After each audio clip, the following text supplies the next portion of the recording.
Estamos na Red Zone, seus loucos pro futebol americano, como é que vocês estão? Tudo bem? Semana aí quase totalmente cheia de vídeos, só ontem que eu não lancei nada, porque também preciso dar um descanso, né?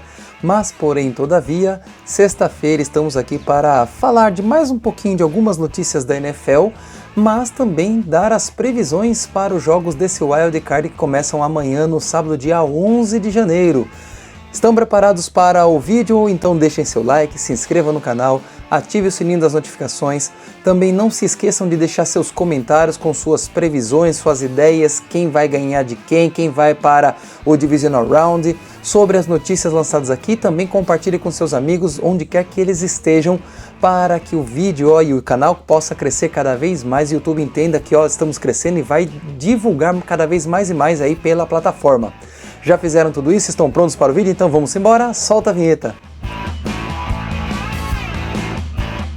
E vamos começar um giro de notícias falando sobre Londres. Tá, Isaac, o que tem a ver Londres com a NFL agora? Agora nada, mas os jogos de Londres para a temporada 2025-2026 já estão com seus mandantes garantidos. Então já saiu a lista aí com os 3 mandantes dos Jogos de Londres desta temporada 2025, que começa lá em setembro. Mas já temos esses times. Esses mandantes serão Jaguars, até aí nenhuma novidade, eles sempre são mandantes em um dos jogos ali na cidade de Londres, os Jets e o Browns. Parece que Londres vai continuar recebendo aí jogos que ainda levantam mais dúvidas sobre a sua qualidade. Eu sei que vai depender muito de como os times vão se reorganizar, se levantar de tudo que veio acontecendo nesta última temporada, tanto o Browns quanto o Jets, quanto os Jaguars, que estão aí, 2 deles, Jets e Jaguars, sem head coaches no momento, os Browns com toda a reviravolta com seu quarterback, a situação de draft. Nós temos algumas coisas que precisam ser consertadas para saber se vamos ter bons jogos com eles ali na temporada de jogos internacionais da NFL em 2025. Porém, todavia, entretanto, pelo histórico de dos 3 times recentemente, pode-se esperar aí no mínimo jogos bem fracos, tá? No mínimo. Mas temos que esperar, pelo menos já temos os mandantes. Falta saber agora quem serão os desafiantes destes jogos. E já que eu citei draft, no caso aí de alguns times dos Jogos de Londres, uma notícia aqui sobre o draft relacionada ao quarterback Carson Beck, de Georgia. Ele desistiu do draft desse ano 2025 e decidiu voltar ao college para a temporada 2025, indo inclusive para o portal de transferências. Ok, eu não sou um profundo conhecedor de college football, mas ele é titular da Universidade de Georgia. Eu sinceramente não faço ideia do que tenha motivado ele a ir para o portal de transferência, mas independentemente disso, ele já vai entrar no seu 6º ano de college football. Não é assim um jogador novato, ele já tem uma experiência grande em college football e mais um ano para se desenvolver. Bem, eu não creio que seja para se desenvolver, porque ele está voltando justamente porque ele sofreu uma contusão no jogo do Sugar Bowl, na qual o time da Georgia perdeu para Notre Dame. Então, por conta da contusão e todo esse histórico que levanta, pode derrubar ele muito nos boards do draft, fez com que ele resolvesse voltar para o college de futebol e deixar para o draft 2026, que aí no caso ele vai ser meio que obrigado a ir para o draft. Mas quem sabe ele tem um ano melhor, não sei para que time ele vai, se ele vai sair de Georgia ou não. Ele está no portal de transferência, mas isso não significa a saída obrigatória dele, mas é capaz que algum time que precise de um quarterback titular aí consiga convencê-lo aí para lá. Vai ganhar um pouquinho mais de dinheiro, né, com o seu direito de imagem, mas porém, todavia, só em 2026 veremos ele no draft. E aí, você, torcedor de futebol americano, você teria vontade de ter Carson Beck no seu time? Se a resposta for sim, vai ter que aguardar mais um tempo. Se a resposta for não, tanto faz como tanto fez. Vamos falar agora do Ravens, e foi confirmada a ausência de Zay Flowers na partida do Wild Card contra os Steelers nesse sábado, dia 11 de janeiro, às 22 horas, horário de Brasília, 21 horas aqui em Rondônia. uma peça que vai fazer muita falta para o elenco, porque ele estava sendo muito participativo, recebendo muitos alvos nas partidas do Ravens. Agora o time vai ter que contar muito com o seu jogo terrestre, aí no caso, Derrick Henry, Keaton Mitchell, Rasheen Ali, caso eles venham ser mais envolvidos no jogo, além do próprio Lamar Jackson, que corre muito bem com a bola, para conseguir facilitar aí a vida do play action, porque provavelmente precisará. Porém, todavia, entretanto, eu creio que não seja isso que vá atrapalhar os planos do time, mas isso nós vamos falar daqui a pouco. Mais uma notícia sobre os Raiders e mais uma notícia de demissão, porque o General Manager Tom Telesco foi demitido nesta quinta-feira. Ainda bem, né, porque demitir o Antonio Pierce e manter o Telesco era um erro corrigido pela metade, uma vez que o Tom Telesco também não havia feito um bom trabalho na sua franquia anterior, que era justamente o Chargers, e que vinha aí de anos terríveis com comissão técnica e com drafts horrorosos. Porém, todavia, entretanto, é justamente por isso que já não fazia sentido manter o Telesco, já não fazia nem sentido a contratação dele pelo trabalho ruim que ele teve nos Chargers, quanto mais mantê-lo, principalmente após a demissão do Antonio Pierce. Então agora resta ao torcedor dos Raiders esperar os movimentos aí da pós-temporada para ver quem chega de General Manager e quem vai chegar de Head Coach e, por consequência, os seus coordenadores e auxiliares. Deixa aqui nos comentários o que você espera do Raiders para esse próximo ano. Rams versus Vikings, tá, Isaac? Geralmente a notícia vai de time para time, por que você colocou os dois times aí numa única notícia? É porque o jogo dessa segunda-feira, dia 13 de janeiro, válido pelo Wild Card, não será mais em Los Angeles, muito por conta dos incêndios florestais que estão assolando o estado da Califórnia e, por consequência, castigando a cidade de Los Angeles. O jogo vai ser transferido então para o State Farm Stadium, lá do Arizona Cardinals, e tudo isso visando a saúde dos jogadores, porque não tem como você jogar um bom futebol americano numa situação de extrema decadência da atmosfera por conta da fumaça. Então, como a pontuação da poluição atmosférica está muito alta, eles resolveram transferir para o Arizona este jogo para salvaguardar aí a saúde dos jogadores, tanto de Rams quanto de Vikings. Então, o jogo não vai ser mais em Los Angeles e sim lá no Arizona, no deserto. Vamos falar um pouco dos Patriots aí, que confirmou nessa semana, vamos dizer assim, que Mike Vrabel é o seu plano A para o head coach, ou para o cargo de head coach. Ok, nada que surpreendesse tanto, e caso isso se confirme, né, o ex-linebacker retornará para sua casa. Inclusive já se fala até mesmo sobre Josh McDaniels retornando como coordenador ofensivo em 2025, caso o Vrabel seja contratado. Mas isso ainda não dá para ser dado como 100%, porque o Vrabel ainda tem outras entrevistas em outras franquias, caso ele não decline, além também do próprio Patriots ter algumas outras entrevistas com outros candidatos. Alguns de cunho meio duvidoso, que eu já falei no vídeo passado de quarta-feira, outros talvez aí com uma certa esperança de um futuro melhor também para a franquia. Mas ainda acho que o contratado será Vrabel. Você, torcedor dos Patriots, você, torcedor do futebol americano, fã do futebol americano, acha que quem será o head coach dos Patriots nesse ano, 2025? E será que ele vai se manter por muito tempo? Diga aqui nos comentários. E para encerrar as notícias, vamos falar um pouquinho do 49ers, que mesmo depois de ter tido um ano fraquíssimo, inclusive do seu wide receiver Deebo Samuel, o time, vamos lá, não foi também grande coisa, com raríssimas exceções. O wide receiver continuará no time em 2025, em seu último ano de contrato, se tornando free agent em 2026. E depois de tantas críticas em seu pior ano na franquia,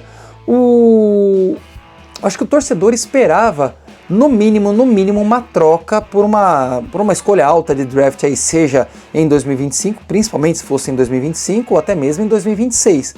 Porém, John Lynch já confirmou que não vai dispensá-lo, e trocar não está, vamos assim, não é um assunto que não é tratado. Se aparecer provavelmente uma oferta que seja compensatória de acordo com o que o Lynch imagina como viável, é capaz que isso aconteça. Mas eu tenho minhas dúvidas por conta do cap hit do Deebo Samuel. Vamos lá. Nesse ano de 2025, o cap hit de Samuel vai ser de 15,8 milhões aproximadamente. Isso segundo os portais Over the Cap e Spotrac. E caso ele seja trocado antes de 1º de junho, o dead money será de 31,5 milhões, salvando 15,5 milhões no salary cap. Isso só números aproximados. E se trocado após 1º de junho, nós teremos 10,7 milhões de dead money, salvando aí 5,2 milhões em 2025 e 10,7 milhões de dead money em 2026, salvando 22,3 milhões. Então, em tese, uma troca pós 1º de junho é muito mais viável, o que não garantiria escolhas para o draft 2025, a não ser que seja feita aí uma barganha gigantesca entre os dois times que forem fazer a troca. Fazer a troca por escolhas nesse ano, mas o Debo só sair em junho ou depois de 1º de junho desse ano. E pelo que o Lynch falou, eu acabo acreditando mais na possibilidade dele ficar do que dele ser trocado. Uma coisa é certa, ele não vai ser dispensado e acabará saindo do time ano que vem como agente livre. Diga aí, torcedor dos 49ers, é o que você esperava? É o que você imaginava que aconteceria? Se você fosse John Lynch, o que você faria? Fã de NFL, você gostaria de Deebo Samuel no seu time? Diga aqui nos comentários que eu quero saber. Bem, terminadas as notícias, vamos falar então do que mais interessa nesse final de semana, que são os jogos de Wild Card, que começam neste sábado a partir das 18h30 horário de Brasília, 17h30 aqui em Rondônia, com Los Angeles Chargers visitando o Houston Texans. E vamos lá, um Houston Texans que chega com um pouco mais de desconfiança nesse wild card frente ao Los Angeles Chargers, que chega com uma confiança um pouco mais lá em cima, vide o seu fim de temporada regular, que foi muito mais impressionante do que o time do Houston Texans. Eu vou me basear no histórico recente da temporada regular, e como o Houston Texans se classificou por estar numa franquia que foi a mais fraca esse ano, eu vou ficar com o Los Angeles Chargers vencendo esse jogo, mesmo o jogo sendo em Houston, muito por conta da sua comissão técnica que envolve Jim Harbaugh e companhia limitada, que tem um histórico gigantesco dentro da liga lá com 49ers e também no college football com Michigan Wolverines, enquanto o DeMeco Ryans está no seu segundo ano, assim como o seu quarterback CJ Stroud. Tá certo que Justin Herbert acho que teve só uma vez na pós-temporada, mas o time já é um pouco mais experiente, o seu técnico é mais experiente, a sua comissão técnica. Então eu vou de Los Angeles Chargers nesse jogo. O próximo jogo, às 22 horas, horário de Brasília, 21 aqui em Rondônia, Pittsburgh Steelers visitando Baltimore Ravens, que vai jogar sem Zay Flowers, mas mesmo assim eu ainda confio muito mais no poder do ataque do time do Baltimore do que no poder do ataque do time de Pittsburgh. Muito por conta do seu quarterback. O Lamar Jackson provavelmente vai top 3, né, tá entre os 3 principais nomes aí para MVP e tem números excepcionais esse ano, mais de 40 passes para touchdown, menos de 10 interceptações, se não me engano, no ano, além das jardas corridas e touchdowns corridos que ele anotou. Esse cara tem uma companhia excelente no jogo terrestre, que é justamente o Derrick Henry. Não terá o Justice Hill, que está contundido, não estará nesse jogo, mas os outros jogadores reservas podem também fazer aí as suas participações e quem sabe desafogar um pouco o jogo aéreo, já que vai ter um alvo a menos. Se isso acontecer, é muito grande a chance dos play actions começarem a funcionar de tal forma que, independentemente ou não da presença de Zay Flowers, o time vai conseguir passar pelo Pittsburgh Steelers, quebrando de vez aquela freguesia que vem acontecendo nos últimos anos. O Pittsburgh Steelers tem chance? Sim, vai depender muito do quanto o jogo terrestre do Pittsburgh Steelers conseguir perturbar a defesa do Baltimore Ravens para que o play action consiga entrar. Principalmente o passe longo visando o George Pickens, que se for bem marcado, a gente já sabe o que acontece com os passes do Russell Wilson. Sem George Pickens aberto, nada feito, ele acaba espalhando a farofa. Então, eu vou de Baltimore Ravens. Indo para o domingo, primeiro jogo às 15 horas, horário de Brasília, 14 horas aqui em Rondônia, Denver Broncos visitando Buffalo Bills. E é uma das maiores zebras se a gente for analisar aqui os resultados de odds aí de várias casas de apostas. Como eu geralmente não vejo as casas de apostas, eu vou pelo que foi apresentado no ano. E óbvio, pelo apresentado no ano, o grande favorito é justamente o Buffalo Bills. Ah, mas você tá tirando aí a força que mostrou o Denver Broncos. Não tô tirando a força não, até porque o frio de Buffalo talvez não seja tão causticante para Denver, que também está numa certa altitude, é uma região fria das montanhas rochosas ali no Colorado, então frio talvez não atrapalhe o Denver Broncos. Mas o fator casa, o fator Bo Nix ainda novato e ainda comete seus erros de rookie, eu vou ficar com o Buffalo Bills, porque eles têm mostrado um potencial muito maior, apesar da defesa do Denver Broncos ser melhor que a defesa dos Bills. Mas ainda assim vou ficar com os Bills pelo fator casa. Green Bay Packers visitando o Philadelphia Eagles, replay do Brasil Game, jogo lá do dia 6 de setembro. Saudade para alguns que estiveram aí no jogo em São Paulo? Sim, provavelmente sim, muita saudade. Eu não estive, sou de Rondônia, não deu para ir. Mas Green Bay Packers vai repetir aquele primeiro jogo da temporada e eu creio que vai perder novamente, muito por conta da evolução do time dos Eagles a partir da sua semana de descanso, né? Depois daquela parada que os Eagles fizeram, eles acabaram voltando de uma forma totalmente diferente do que ele vinha mostrando até aquele momento. E eles evoluíram muito. O Saquon Barkley está fazendo um estrago gigantesco. Se isso conseguir ser repetido contra o Green Bay Packers, entra o play action e aí você tem Devonta Smith, você tem A.J. Brown, você tem o Dallas Goedert fazendo uma excelente temporada pelos Eagles nesse ano. Então é óbvio que eu vou de Eagles nesse jogo novamente. Não duvidaria de uma possível vitória do Green Bay Packers, mas eu vou ficar no momento com a lógica mais provável, que é o Philadelphia Eagles. Washington Commanders visitando o Tampa Bay Buccaneers, outra repetição da semana 1 desta temporada. Na primeira semana, o Commanders, ainda com muito mais dúvidas, visitou o Tampa Bay Buccaneers e tomou a sua primeira derrota na temporada, só que agora eles voltam para Tampa, eles voltam para a Flórida, com uma experiênciazinha a mais e com um futebol americano muito melhor do que apresentou nas primeiras semanas de 2024. Então, vai ser um jogo, acho que bem mais complicado para Baker Mayfield e companhia limitada. Porém, se o Buccaneers continuar explorando o jogo aéreo muito bem como exploram e Buck Irving continuando atropelando as defesas por terra, é muito provável que o Commanders não aguente o baque.